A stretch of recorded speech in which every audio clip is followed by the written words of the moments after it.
Hi, I'm Louisa Sijabat, a liquidator and bankruptcy trustee.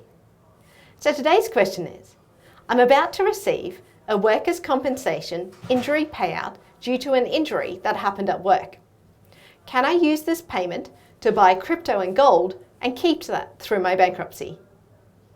So, compensation payments are a very specific topic in bankruptcy because it's important what the compensation payment relates to. If it relates to a personal injury, the person can generally keep the payment throughout their bankruptcy. If the compensation payment relates to something like income replacement or illness or some other criteria, these compensation payments might be lost in a bankruptcy. So it's very important to find out what your specific payment is in relation to and check what the treatment of that is in bankruptcy.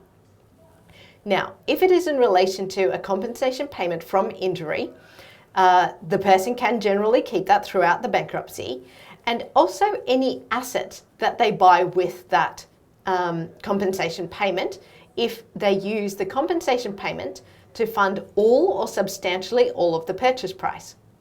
So this extends to any type of asset. So this question specifically asks about gold and crypto, but it also relates to real estate, shares, and all other types of assets, because once the payment is protected, the assets bought substantially entirely with those compensation monies which are protected are also protected throughout the bankruptcy.